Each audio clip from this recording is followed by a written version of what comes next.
is KC Sports Network, proudly presented by Emprise Bank. Welcome into 21 Questions, presented by you, the fine folks of the KCSN Discord. I'm Tucker Franklin, joined with Joshua Briscoe this week for 21 Questions. Josh, how are you doing? It is a fabulous time to do a podcast with you, Tucker. I don't know exactly where we're going to go. I took a peek at some of the questions in the Discord. I also know that we have a tendency to not necessarily hold exactly to the main line in any conversation topic. So I'm happy to be doing this with you. Happy to be answering absolutely no less and no more than 21 questions. And I'm ready to, you know what I'd say, Tucker? I'd say let's get it started. Let's get it started indeed. The topic is just the tapestry. The questions are just the tapestry, Josh, of the podcast conversation. You can't wait until there's a mispronunciation where we can go off on it. That would be great. But these questions are coming from the KCSN Discord. If you want to be a part of the KCSN Discord, you can subscribe to the KCSN Substack. You get a little link in your email, in your confirmation email. $30 a year, $5 a month. That's what you can do for the KCSN Substack. Get daily newsletters from guys like Craig Stout. Ever heard of him? Ken Swanson. Ever heard of him? Matt Lane. Ever heard of him? And Joseph Effner. Ever heard of him? Tyler Brown. Ever heard of him? So you do get free newsletters as well. There's a free portion of the KCSN daily Substack subscription, but that doesn't give you access to the KCSN Discord, where we are drawing all of these questions from in the 21 Questions channel. So if you want to ask your questions, you got to give. You got to give. Do it. You got to give. You got to give. And we're going to start. Look, we had a week off of 21 Questions. There was a lot going on last week. So we didn't quite get to 21 questions. There's some questions in the channel here that we need to circle back to. Okay. And get to them. So I want to know first, Josh, with the new kickoff rules, who's a guy to target in the drafts or free agency to return kicks? That's from Tag the Tiger. Let's focus on this from just the kickoff rules in general, because I want to know your opinion on the kickoff rules and how you think it kind of will change roster construction. It's kind of fun, and I think it's the first pro-fun rule change the NFL has made in a while, or at least maybe the most obvious one. I guess you could say the overtime rules changing and the playoff overtimes and some of those little tweaks maybe have given you the opportunity for more fun stuff to happen. But this is going to change literally the very first moment of this NFL season. We are all going to see in real time, oh, this does look a little bit different. Because I'm a real sicko, I was watching a little bit of the UFL with the in-laws over Easter, and we were watching that, and I saw the kick. I was like, all right, well, here's the kickoff rule. Did you know the UFL is just doing regular kickoffs? The XFL started these new rules, and the UFL was like, nah, we'll just do it kind of how everybody's been doing it for a while. And I was bummed because I was excited to see what they looked like in action. So I think it's going to be interesting because it's going to add a little more strategy to every one of those moments. It makes those live action plays, and it is, I think, a fair middle ground between bringing a little bit of safety to a very unsafe portion of football without making it just a touchback fair. Like, it's just over and over and over again, kick it through the back of the end zone, go through the uprights with it, and we'll talk to you at the 25.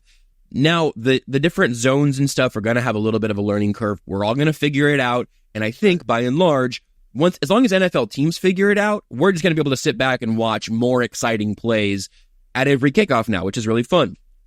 I do wonder about the roster construction, because I think you could see yourself in a position where teams are able to do it quite differently, depending on the guys they do have on the roster, where I do think, because you are setting this up, where you're going to have just sort of these crashing walls. Are these returns going to be mostly directional? Is it going to perhaps benefit guys with better vision to read the blocks in front of them, or is straight line speed still going to be king? So they still get our guy Red Zone Louie, who I think his name is actually Lewis, but I've called him Red Zone Louie because on Weird Games, and it's sticking for me, and I'll eventually try to pronounce his name correctly. But you can't call him like St. Louis. That's a non-starter. So, I don't know if he's going to end up being an actual member of this roster. I imagine he will be the pathway player on the practice squad. There's a whole what's that do for Godric, who was that guy last year? Maybe he's ready for playing time. We'll see.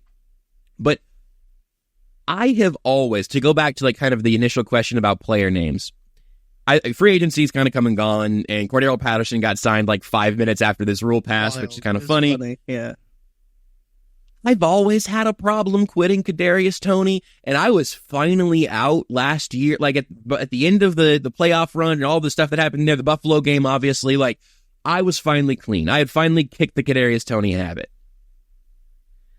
But since you are asked, I want to see it. Let me see it in the preseason. Let me see if he can, if he pops in the preseason, maybe then I can believe again. Because I definitely don't want him to be wide receiver 1 or wide receiver 2 on this team, but I do kind of want to see him return kicks. You put him back there with Red Zone Louie, and I feel like that little 2-man return team, and one of them is a master of lateraling the play, and the other one is a master of ruining plays with laterals. I want to see it. It would be perfect. I do think that the Chiefs do have some good options when it comes to just like returning already on their roster. I'm curious to see how this does change like construction in terms of the players that you put on these kickoff return units. Are you going to put the same types of players on kickoff return as you regularly would? And to go back to kind of your point about just the rule change in general, like it makes sense. Matt Verderam made a Verderam. Sorry, I'm trying to correct myself. You got it. You got to get it right now. Yeah, I have to get it right. Yeah, because I have a show with him. Matt Verderam said, he's like, we're going to look back at, like, why did we just, like, send guys 70 yards down the field like missile? Like, why did we do that? Like, we're going to look back at this rule and be like, oh, that makes a lot more sense to do it this way than it does the other way. The player safety makes all the sense in the world, but at the same time, they're going to play a Wednesday game after a Saturday. But anyway. Yes, that's fair. They're going to talk out of both sides of the mouth. So I think the rules are interesting. I had a whole podcast on, I think you guys talked about it on the Leeway Games too, about the kickoff rules. So if you want more on that, go back and listen to our shows on there. But this one's from Lee 87. Will the Chiefs draft a punter in this class? And if it's possible, who are your leading candidates? I don't think they draft a punter in this class. I wouldn't be surprised if they bring in a UDFA. Josh, it tells you how much of a sicko I am. I think I had a dream that they signed another punter. Like, I think I dreamed that the Chiefs signed another punter. We're like, all right, open punter competition. And I was like stoked about it in my dream. I was like, hell yeah, I love a punter comp. That'll be great. But I great in St. Joe. Yeah, it'll be great. Listen, you need some marquee names. You need some marquee events going on in St. Joe to draw the people in. Punter battles, Carson Wentz thrown to Sky Moore. Buddy, those are big headliners right there for what you can catch in St. Joe. Let's go ahead and let's keep Tony in the mix. Carson Wentz to Kadarius Toney, that connection right there, electric. You love a good. Listen, you need a punter battle. Everybody in St. Joe is going to write about the punter battle on like day 14. Honestly, day 6. Now that I'm thinking about how days work in St. Joe, 12 training camp day or 14 training camp days are like 6 real days. It's like that planet in Interstellar. I think you're right, too. I know the punter questions are meant for you and your form of expertise, but Ariza is a UDFA contract and obviously was like a draftable pedigree. But I don't think the Chiefs are going to just literally hand him that job. They didn't do that for Dustin Colquitt eventually. You know what I mean? Like, eventually the competition was a good thing. We learned about, like, who was the punter that was in camp for a little bit, lost the job, and then went on to Jack Fox. Jack Fox was in training camp with the Chiefs. I think he was in camp, right? Maybe mini camps, and ends up going on to be a successful NFL punter elsewhere. I bet there will be competition, but I think the way the Chiefs have shown it right now, like if the season started with Ariza, I think they're clearly fine with that. But I bet you do get that ever delightful punter competition in training camp, though. Yeah, look, they gotta figure out who the next guy is. I don't really think Tommy Townsend had competition, though. Like, I think Dustin Colquitt was on the roster, but then they, like, kind of quickly released him after they signed him after the draft. Yep. It was one of those things where it was, like, they signed him UDFA, and everyone's like, that's weird. Why are they doing that? Did he lose that ass, as Andy Reid apparently allegedly said? Did he not keep that ass going? People forget. Dustin Colquitt shared that story on a KCSN podcast prior to the Super Bowl before he... That rules. I am people in this instance. People fine. Who forget. That's fine. I need clarification on if Andy Reid said ass. That's the part that, like, did Andy Reid say, hey, keep that booty tooching, or did he say keep that ass going? Because it really changes the inflection for me. I feel like Andy would have said ass. I feel like that's I feel like a few curse words that he would say. Yeah, how far do you think? I don't want to get blue here on 21 questions, but here's my question from @JB Briscoe in the Discord. What do you think the worst curse word Andy Reid says and doesn't feel bad about? Everybody lets one slip sometimes. Maybe you don't want to give. It'd probably be ass, right? Like I feel like ass is like widely acceptable now. Like I feel like it's hardly a curse word. Yeah, I think it's been deregulated as I can't remember, this was the McElroy podcast bit, I think, but I think the phrasing was we need to deregulate piss from a level 1 curse to just a standard issue word. And so I think piss and ass are both deregulated now. At least in Missouri, it's totally in Missouri, totally legal in Missouri now. Can't do it in Kansas though. They won't even put it on the ballot. I bet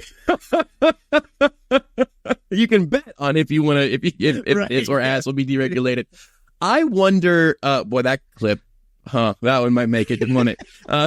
Damn. I bet Andy. I don't know that Andy says damn, but he's not saying GD. There's not a GD coming through that mustache. Absolutely not. No. I think he may let a little S bomb slide out in the midst of, a losing streak in the regular season or the wide receiving core never coming together. But I bet that's an infrequent flyer. I think ass is fair. God, again with Eclipse. He probably doesn't say Joseph Smith damn either. No, definitely not. Definitely not. That's not going to be it. I think that's probably where he draws the line. But I do think like when you're watching like WWE, they don't even they mute shit. Like if you're saying holy shit, they're going to mute it. They mute it for TV. The Rock will drop F-bombs and they'll mute it for TV. You can't say the F-bomb. That is, I don't think Andy says F-bombs. I'll go on to that. I don't think he drops F-bombs. But you can say ass on TV. Like they'll say, I'm going to kick your ass, and they don't mute it. So like ass is fair game, dude. It is fair game. All right, let's move on to the next one. Clip it! Somebody clip this! Chad, is this real?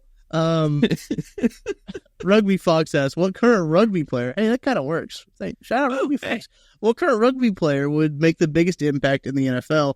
What NFL player would make the biggest impact in professional/international rugby? Here's a little clue, Rugby Fox. I don't know who rugby players are.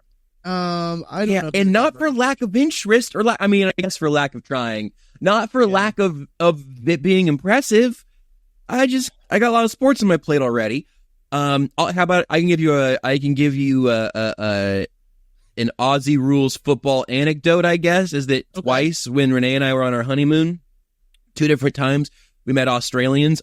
She said this before we went on that trip, and I've said it many times since. Now it was true for her on multiple international trips. It's been true for me now on our international trip.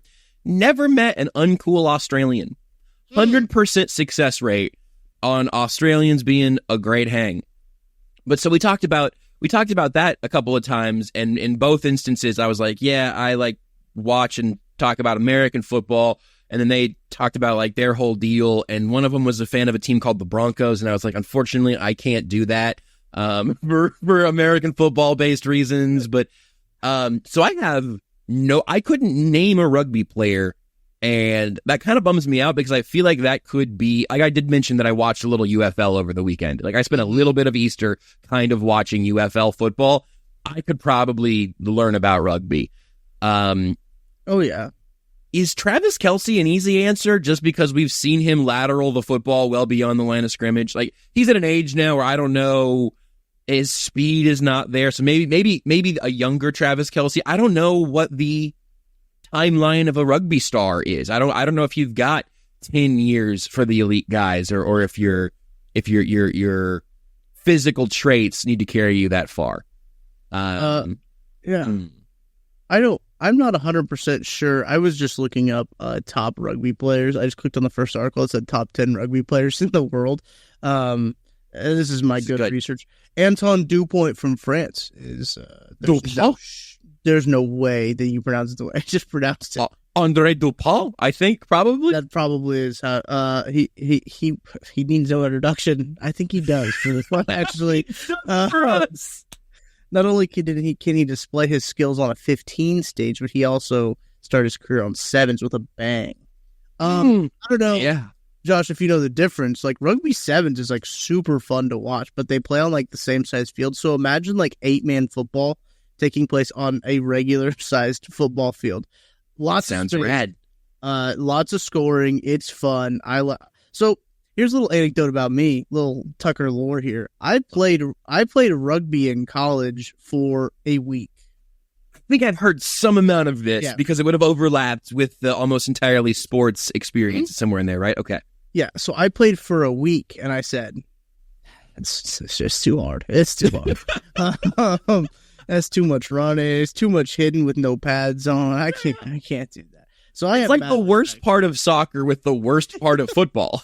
It's all the running of soccer with the physical punishment of football. And it's like, man, this is hard. Yeah, and it's a very physically taxing sport, and like it's very physical and violent.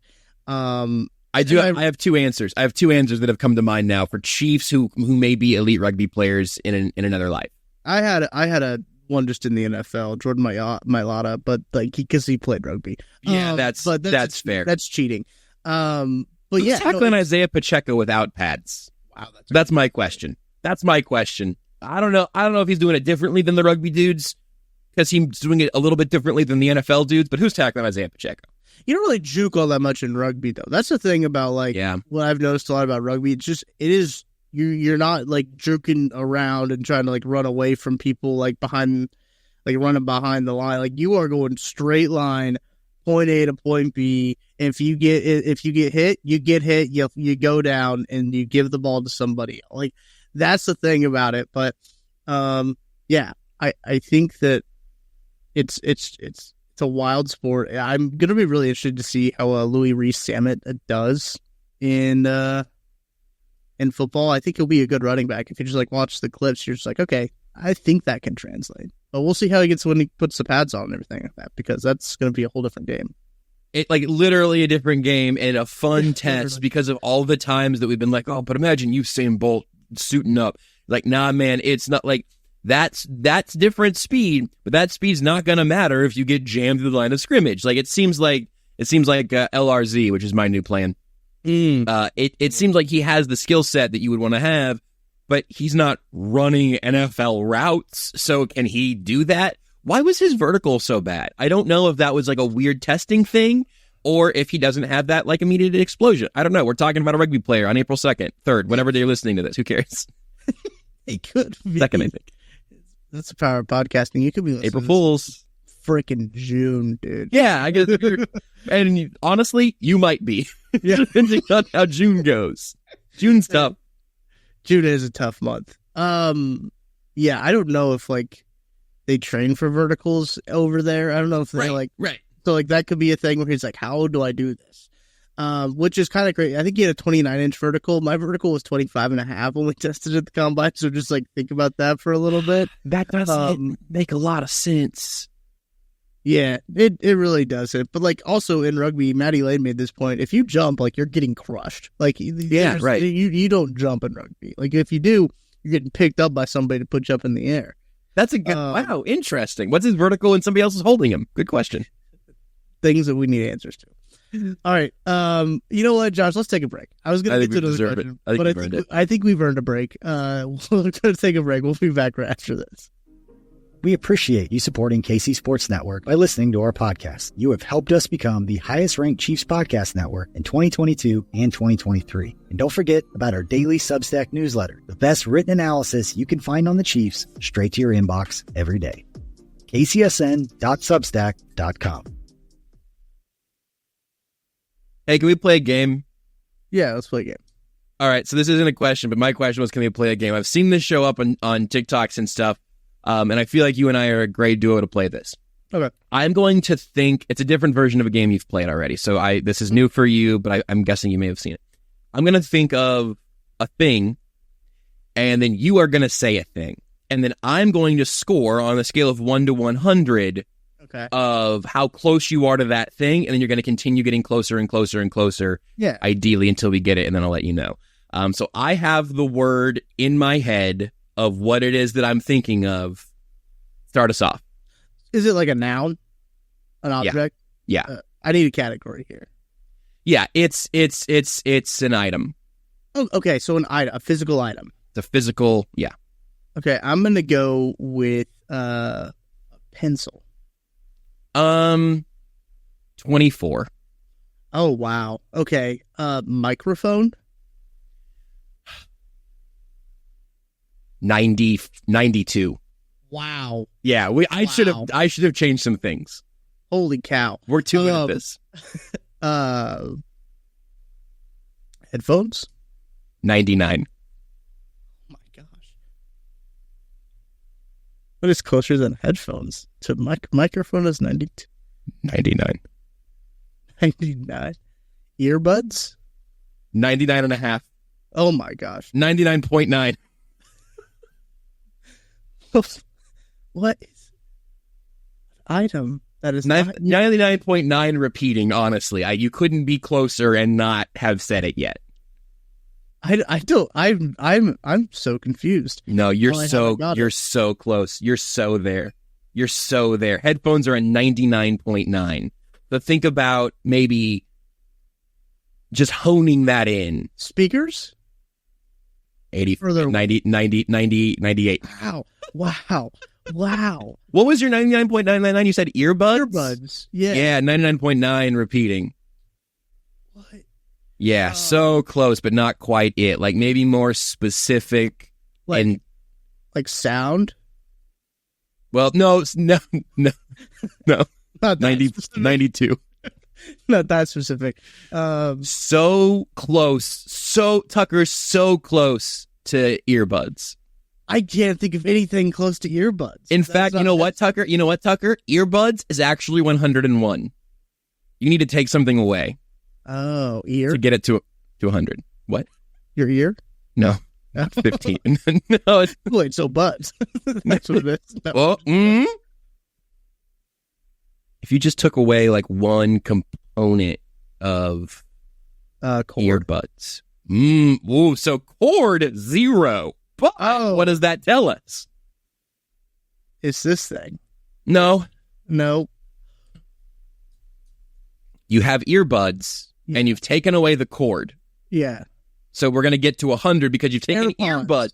AirPods is what we were looking for. Yeah. That's 100. Wow, I didn't know it was going to be brand specific. Sorry, it's what I had sitting here, it really took over. Do you want to take the other side, or do you want to go back to questions? It's up to you. I just felt like we should play a game at the halfway point. No, let's go back to questions. Okay, fair enough. There's a good one here from Craig is great. Grayson Jaspers. He says, question/challenge.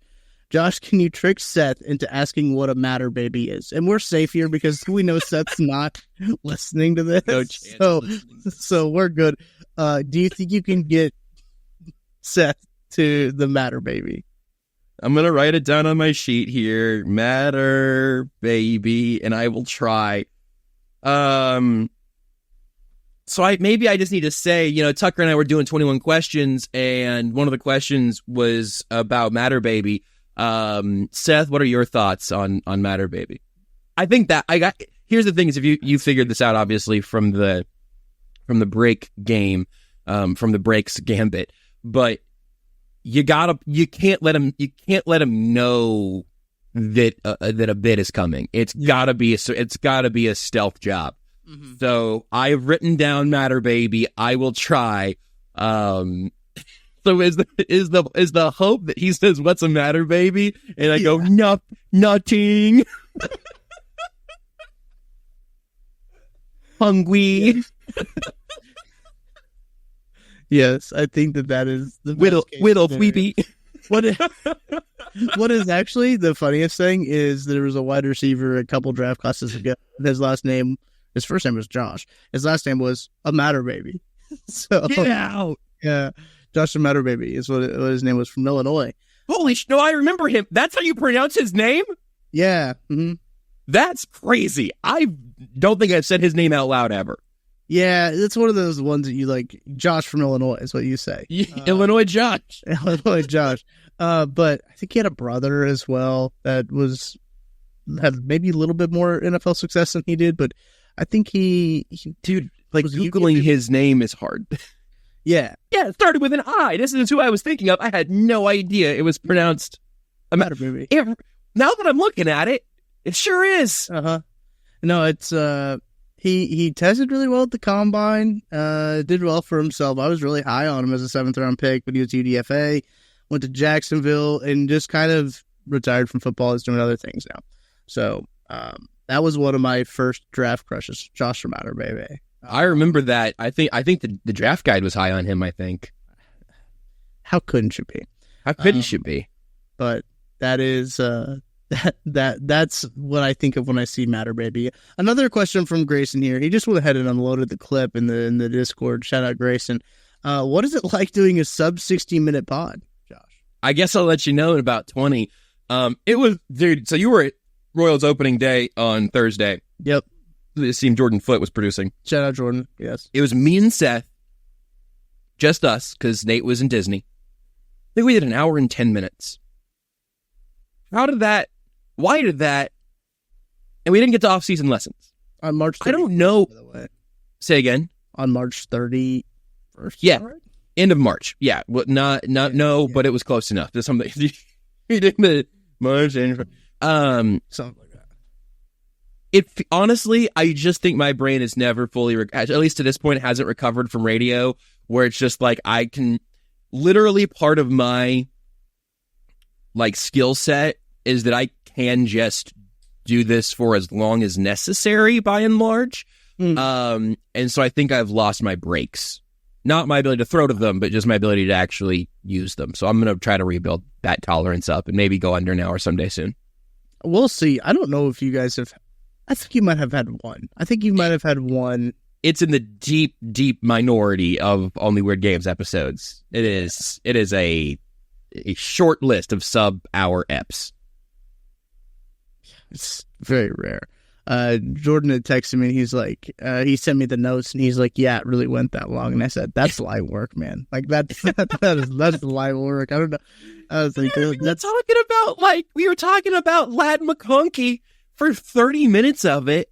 Serious football talk, and the rest. I don't even remember what the rest of the episode was. It was nothing important. It's nothing I complained that I didn't get to talk about my off-season lessons.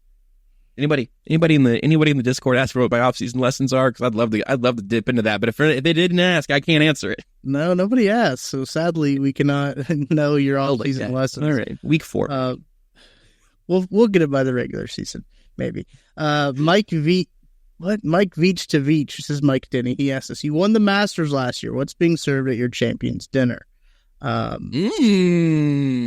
know the backstory of the Masters dinner, right? The Champions dinner. I think so. You can explain it and pretend that I don't. Yeah. No, that's good podcasting. So what happens is if you win the Masters, the next year when everybody comes back in town for the Masters, you host this dinner and you get to pick what everybody eats.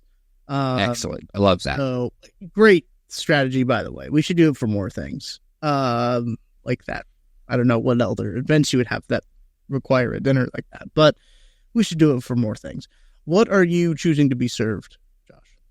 I'm looking at this year's menu now because this is a very good idea. Boy,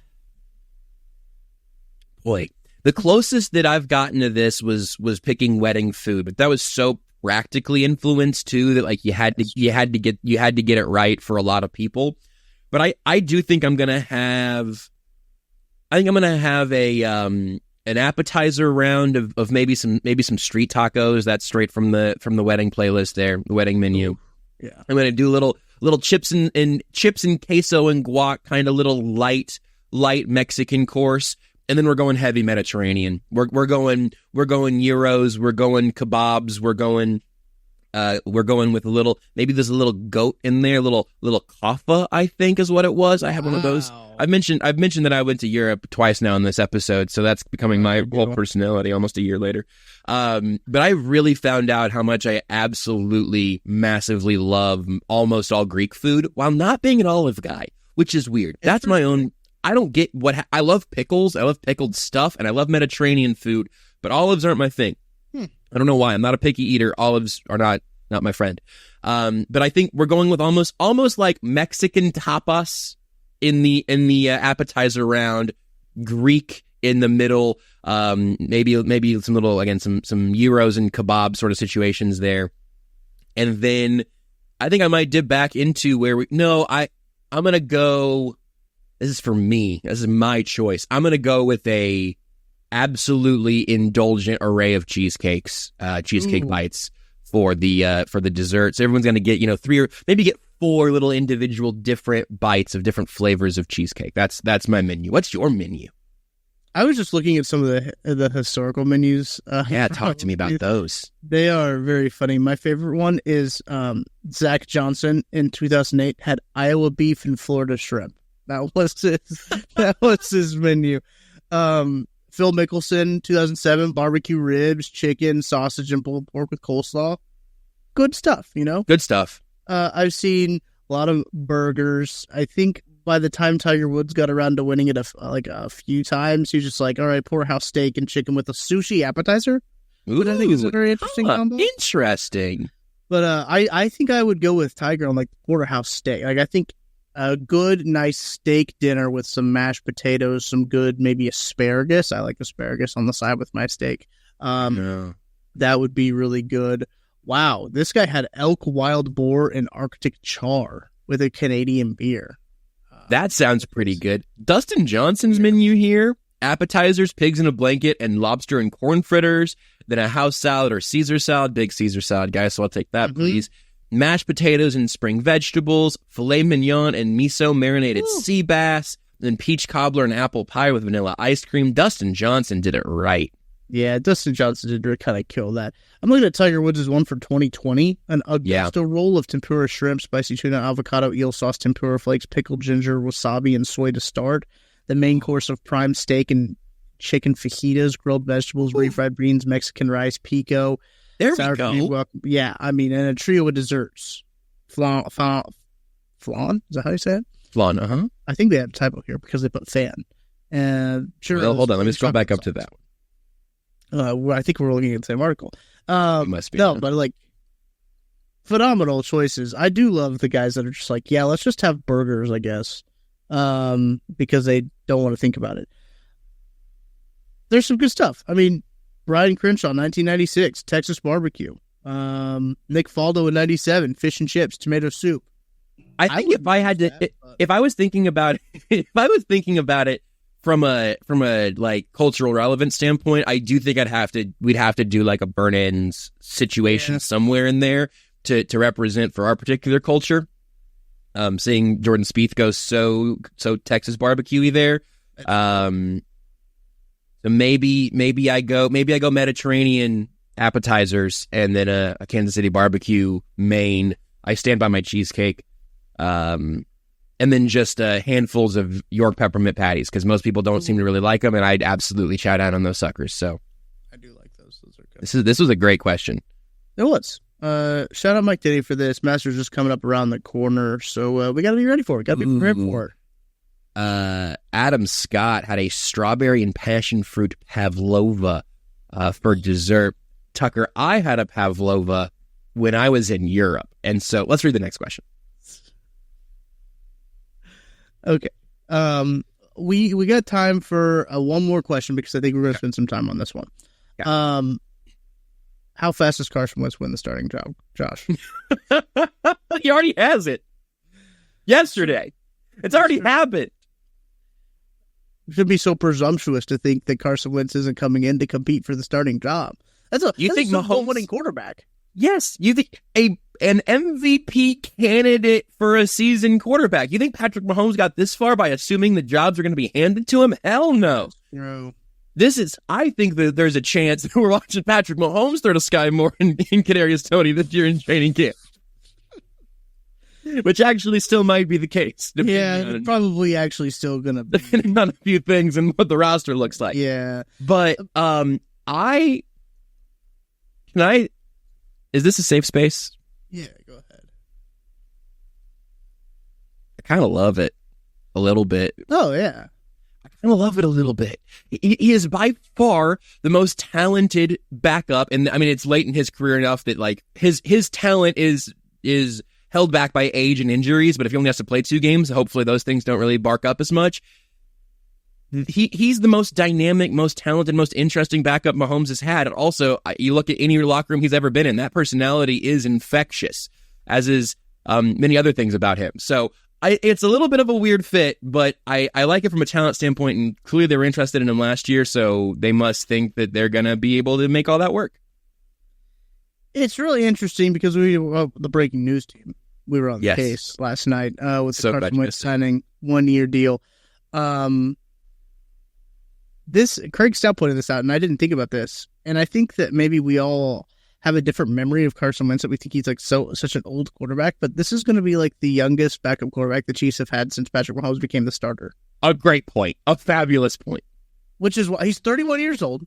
He was like one of the younger quarterbacks still available on the market. I thought Chase Daniel's point yesterday of the Chiefs wanted him last year, but he was trying to get a starting quarterback, Get more money, and wanted to compete, everything like that. Didn't want the vet minimum, didn't want the backup contract. Look, I get it. Got to try to get that bag. He signed middle of the season last year with the Rams. Obviously didn't work out that well for him. So he's like, yeah, I guess I'll take this backup quarterback contract now. It makes sense. It comes from Doug Peterson offense, where a lot of the terms could be the same. This is a change of direction of where the Chiefs have taken the quarterback position, or the backup quarterback position before, where it's like, let's get a guy in the room that is like a film junkie, Right. to kind of hang with Pat type of deal, to, okay, let's get somebody in the room who could win you a couple games. He came in last year and he won a football game for the LA Rams when they kind of needed him to win a football game for him, when they were kind of in the playoff hunt there. So he's not going to set the world on fire, but he's probably going to make a little bit better decisions than Blaine Gabbert will. And he is athletically very different from a lot of the quarterbacks. He's a big guy. He's a huge guy. Had some injuries derail his career, obviously. You can't point to the stuff from his pre-draft process and everything like that. I saw people post videos of Irv Smith's combine and all right, let's not do that for a 6-year player. You can't talk about, I brought up his RAS last night on the draft show, or not the draft show, the breaking news show. I brought up his RAS. I was like, I'm not going to be that guy, but he had a 9.6 RAS when he's coming out. He's an athlete. You don't just, the size is still there, at least. The size is still there. Maybe they do some quarterback sneaks now. Way easy. Let's be realistic. I think he can start week 1, but I don't think he's doing any quarterback sneaks. We'll see. Will we? Maybe he can return kicks. Maybe he can. Maybe we can get a tight end. Who knows? We'll have to find out. But Josh, appreciate your time. Thank you for having me. On AirPods of 21 questions and AirPods. Everyone's going to remember AirPods now as we go. And apart from here, we thank everyone in the KCSN Discord for asking us questions. We did a nice little Chiefs sandwich there. We started with Chiefs, ended with Chiefs. In the middle, it's an adventure. But we got there. That's going to do it for us here. We appreciate you guys. As always, make sure to, if you're listening to this on an audio platform, leave us a 5-star rating and review. We really appreciate us. Those really help out. A lot of time people get on the internet to say bad things. You should get on the internet to say good things. Is that allowed? We do appreciate you saying the good things as well. So we will catch you guys next time. We're going to have all kinds of stuff, all kinds of content coming from you here at KCSN. So we will talk to you guys next time.